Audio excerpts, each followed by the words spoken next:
Психическая энергия. Или как стать здоровым. Нередко врачи замечают, что самая опасная болезнь вдруг проходит почти без следа. Наверное, будут припосланы догадки, что лечение или какие-либо внешние обстоятельства повлияли благотворно. Но главная причина будет всегда забыта, которая может произвести самые неожиданные следствия – психическая энергия. Только она одна может изменить течение болезни. Агни-йога. Аум. Академическая наука уже сказала, подтвердив пророчество Агни-йоги, что биоэнергия существует. Но как она действует в нашем организме? Вопрос остается открытым. Если мы поймем механизм работы организма и развития болезни, то перед нами откроется возможность не только преодоления многих страданий, но и достижения здоровой жизни. Агни-йога учит, что в основе всех процессов лежит огненная энергия, временно названная психической, и что весь видимый и невидимый мир пронизан энергиями, несущими различную информацию и являющимися лишь разновидностями единой энергии. Такой энергообмен существует во всей беспредельной Вселенной. Как начать агни-йогу? Прежде всего, следует осознать присутствие психической энергии. Агни-йога. Знаки. Понятие об энергии, дающей жизнь, здоровье и благополучие, существовало во все века. В Древней Греции ее называли терос, в Египте – тум, в Китае – ци, на Востоке – аум. Например, в Китае ее использовали для целительства, в Индии обрабатывали драгоценности для вельмож, в Японии наслаивали на оружие для полководцев, на Киевской Руси искали воду и руды. Но удивительные результаты получают и современные исследователи. Так, несколько лет назад кандидат биологических наук Решетникова в Институте физиологии растений и генетики Академии наук Украины прикладывала зерна пшеницы к захоронениям святых мощей в Киево-Печерской лавре, а затем наблюдала за происходящими в них изменениями. Первые же результаты буквально ошеломили. Высаженные в грунт, облученные в пещерах зерна пшеницы, развились почти в 2 раза интенсивнее, чем такие же семена в контрольной группе. Тогда поинтересовались их химическим составом. Оказалось, что под воздействием неведомой силы в зернах произошла трансмутация. Одних элементов стало больше, других меньше. Заглянули с помощью ядерного магнитного резонатора в глубины атомов странных семян. И снова изумление. Под воздействием все той же загадочной силы ядра атомов зерен переходили в другое энергетическое состояние. Затем определенное количество зерен пшеницы разделяли на 3 части. Одну из них высевали в грунт без изменений. Вторую перед высеванием облучали кобальтовой пушкой дозой в 10 тысяч рад, радиобиологический эквивалент рентгена. А вот третью, прежде чем подвергать той же дозе облучения, прикладывали к гробнице с мощами и мысленно просили, чтобы святой защитил семена. Обратите внимание, что молитва или просьба принципиально важны. Результат был постоянно одинаковым, не ставящим под сомнение общий вывод, разве что с некоторым процентным отклонением. Вторая группа растений практически погибала, из земли появлялись изуродованные мутанты, а вот третья, предварительно защищенная энергией мощей, лишь немногим уступала в развитии контрольной первой группе растений, то есть не подвергавшейся радиационному воздействию. Но ведь эти же зерна приняли убийственную дозу радиации. Что же спасало их каждый раз?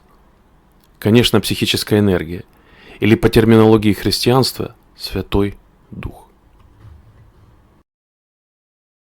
Так было получено экспериментальное подтверждение предположения Николая Константиновича Рериха что психическая энергия может быть сильнее ядерной.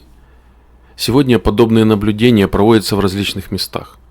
Для примера можно привести исследование монаха из Абхазии, отца Никодима. У него под влиянием молитвы пчелы дают меда в несколько раз больше.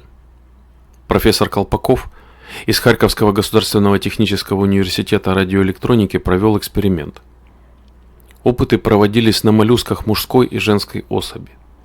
Оказалось, если они находятся вместе достаточно долгое время, то на укол булавкой одного реагируют оба, даже когда их разделяет расстояние в 2000 миль. Если, несмотря на негативное постоянное воздействие окружающей среды, микроорганизмы, экология, отравление организма алкоголем, курением, мы все-таки продолжаем существовать, то можно с уверенностью сказать, что в каждом из нас заложены механизмы защиты и совершенствования в условиях изменяющейся окружающей среды. Но самое главное, заложена не только защита, но и возможность исцеления. Почему? Давайте поищем ответы. Для жизнедеятельности каждой клетки нашего тела необходимы вода, кислород, питательные вещества, но главное – энергия. Исходя из многочисленного вибрационного строения человека, можно представить, что имеется два основных источника получения невидимой энергии – окружающая среда и более высокие энергоинформационные планы Вселенной. Энергия имеется постоянно, но мы не можем контролировать ее до тех пор, пока не осознаем пути ее поступления. На основе Агни-йоги нами разработана схема получения энергии человеком. Из окружающей среды получаем энергию через контакты со стихиями, с воздухом, водой, землей, огнем. Дыхание, прана. Питание и вода. Контакт с минеральным, растительным и животным миром. Взаимодействие с людьми. Слова, эмоции, мысли. Из высших энергоинформационных планов получаем энергию посредством работы на общее благо, молитвы, медитации, произнесения мантр. Находясь в хвойном лесу, в горах, на взморье, мы не раз замечали, как легко там дышится. Конечно, нельзя исключить фактор чистоты воздуха, но главное – воздух насыщен праной, энергией. И легкая пранаяма также укрепляет основание энергии. Так люди должны собирать и утверждать все полезное для психической энергии. Должен каждый следить за запасом психической энергии, ведь даже вздох единый уже приносит обновление сил. Агни-йога. Аум. Рассмотрим кратко энергетический механизм питания. Ведь кроме психических веществ, через пищу мы получаем энергию. Имеется в виду не ценность питания, выраженная в калориях, а его насыщенность тонкими вибрациями. И в сути лечебного воздействия лежит именно психическая энергия. На Востоке целитель, прежде чем назначать лечение человека, обязательно назначал диету, не содержащую мяса. В традициях ведической культуры мы всегда находим, что одним из условий духовного продвижения был отказ от мясной пищи. Существует даже пословица, что не каждый вегетарианец – духовный человек, но духовный человек обязательно вегетарианец. Почему же растительная диета способствует оздоровлению и духовному продвижению? Оказывается, в момент смерти животное не только выделяет гормоны, химические вещества, пагубно влияющие на человека, но самое главное, оно испытывает очень сильный страх. И эта энергия записывается на воде, содержащейся в клетках, и, попадая в организм человека, вызывает большие затраты психической энергии. Соответственно, если во время болезни не тратить напрасно высокую энергию, только поэтому можно выздороветь. Наши исследования подтверждают, что энергетически сбалансированное питание повышает уровень биоэнергии. С энергетических позиций можно объяснить, почему только назначением малокалорийного видового питания Шаталова добивалось излечения многих заболеваний, вплоть до рака. Важным фактором сохранения здоровья является употребление родниковой освященной воды. Мы провели исследование совместно с кафедрой микробиологии Днепропетровской государственной медицинской академии, наслаивая энергию на воду. Результаты были следующими. Вода с положительным зарядом обладала бактерицидными свойствами, а в воде с отрицательным зарядом, наоборот, очень быстро размножались колонии микроорганизмов. Становится понятным старинный обычай заряжать воду, например, на ночь ее ставили у изголовья. Агни-йога рекомендует употреблять родниковую воду, а в кипяченом состоянии только очень горячую, называя остывшую кипяченую воду мертвой водой. Забота о здоровье тела является обязательной для йога. Чистая пища, вода и воздух – условия, без которых здоровье поддерживать невозможно. Грани Агни-йоги. Контакт человека со стихиями приводит к пополнению энергии. Давайте вспомним многовековую практику исцелений воздушными и водными процедурами, хождение по горящим углям и по земле босиком. Также припомним, насколько нам приятно посидеть у костра, любуясь затейливыми язычками пламени. Откуда же лампады во храмах, как не для очищения? Откуда же древние обычаи окружать больного огнем? Так огонь бывает врачом и охранителем. Живой огонь в печи часто предотвращает болезни работников. Костер как очищающий символ. Поистине, медицинское понятие. Агни-йога. Сердце. Знания о целебном действии камней имеют многовековую историю. Исследования показывают, что при контакте с определенными минералами излучения человека либо усиливаются, либо уменьшаются. И хотя существуют многочисленные таблицы соответствия камней и знаков зодиака, мы советуем использовать или рамку, или свои внутренние ощущения. Если минерал приносит спокойствие, работоспособность, радость, он вам подходит. В нашей практике мы видели, как сережки с маленькими камешками горного хрусталя увеличивали излучение в несколько раз, а кольцо с бриллиантами уменьшало. Живая этика говорит о разумном использовании всего потенциала энергии, заложенных в человеке. Говорит о том, что энергия разлита в окружающей среде. Мы только должны научиться ее брать, и указывает пути и источники увеличения энергопотенциала. Всегда с нами рядом громадный резервуар психической энергии. Это наши зеленые друзья, деревья и цветы.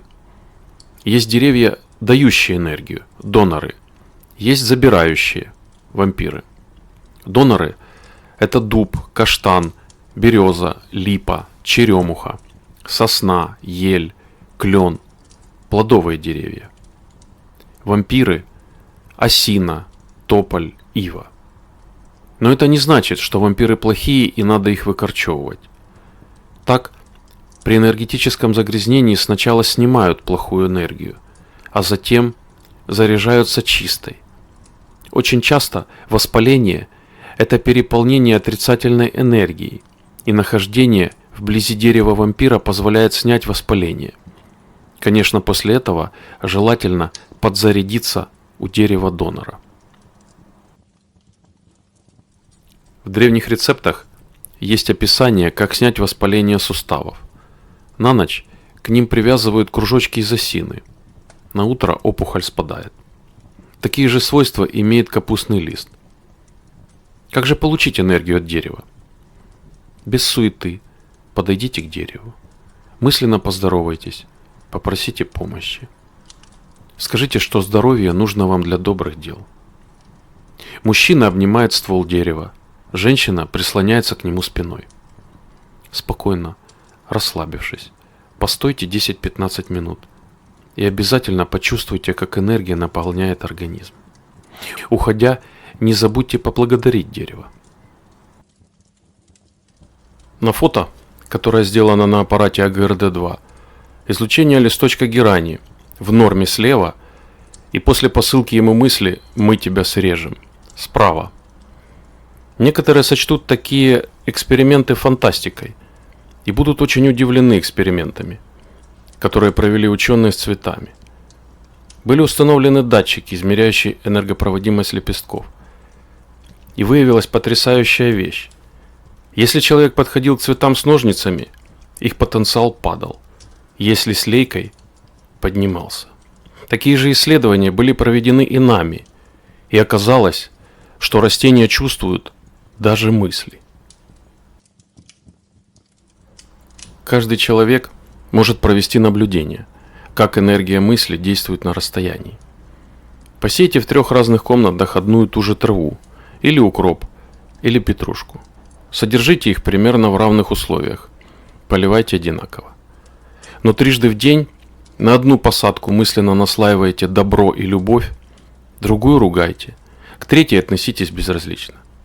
Результаты, которые получите, заставят о многом призадуматься. И тогда станет понятно, почему у некоторых людей цветы и деревья растут лучше. Если вы входите в энергетический контакт с растениями, то есть вы с ними разговариваете и хорошо о них думаете, результат не преминет сказаться. Они всегда ответят лучшим урожаем. Нам рассказали, что после смерти человека деревья на его даче перестали плодоносить. Некто предложил варварский метод – прийти на участок с топором и сказать: «Не будете плодоносить, всех срублю». Но ведь положительного результата можно достигнуть и не нарушая гармонию, хотя бы ради своего здоровья. Так как деревья перестают плодоносить из-за нарушенного энергетического равновесия, начните с ними разговаривать, и все восстановится. Однажды после лекции слушатель сказал: «Теперь понятно, почему у соседей на даче всегда хороший урожай». К нам на лечение поступила пожилая супружеская пара. На своем дачном участке они собирали плоды калины. Во время сбора поссорились. В порыве гнева рассыпали ягоды под дерево на землю и растоптали. Вот уже 4 года дерево не дает урожай. В разоблаченной Изиде Елена Петровна Блаватская пишет: «Достаточно кому-либо сказать, что он верит в таинственную связь или симпатию между жизнью некоторых растений и жизнью человека, и наверняка сказавший это станет предметом насмешек. Тем не менее, установлены многие случаи, доказывающие реальность такого родства. Известны лица, заболевшие одновременно с выкорчевыванием дерева, посаженного в день их рождения, и умершие, когда умерло дерево. И также наоборот, известны случаи, когда деревья увядали и умирали, одновременно с тем человеком, чьими братьями-близнецами они являлись. Насколько часто мы замечаем, как начинают улыбаться люди, когда видят белок. Тот, кто имеет собаку, расскажет об ее верности, чувстве отдыха при контакте с ней. Агни-йога. Община. Вопрос животных, живущих около человека, очень важен. Можно представить, как изменится атмосфера, когда около жилища будут друзья. Спросите араба о коне или северянина об олене. Они скажут не о животных, но о семье. Животные как бы копируют энергии животного начала хозяина, в чем-то повторяя его характер. Как-то встретив своего приятеля, интеллигентного пожилого профессора, прогуливающегося со своим терьером, спросил его: «А он не кусается?» Профессор, немного обидевшись, ответил: «Я ведь не кусаюсь». Без сомнения, есть и обратное влияние. Наши взаимоотношения с живой природой, в частности с животными, и неживой природой, требуют дальнейшего изучения. В Агни-йоге, в надземном, говорится: С самых древних времен были иногда указания на особое значение животных в жизни человека. Было известно, что животные способствуют психической энергии, но они же привлекают и сущности из тонкого мира. Такая психическая энергия может быть благою, но и очень опасной. Во всяком случае, нужно действовать разумно. Так не следует допускать животных в непосредственную близость. Так во всем нужна целесообразность. Но наблюдения над животными полезны. Преодолевая ступеньки эволюции, человек несет в себе вибрации прошлых воплощений – минерального, растительного и животного миров, а также настоящего, человеческого. Нам предстоит еще достигнуть состояния гения, пророка и бога-человека. Чем выше мы поднимаемся, тем более высокие энергии нам доступны, а более низкие нам подчиняются. Так, читая описание жития Сергия Радонежского и Серафима Саровского, удивляемся, как медведь приходил к ним и ел сухари из рук. Но в основе многих чудес лежит именно психическая энергия.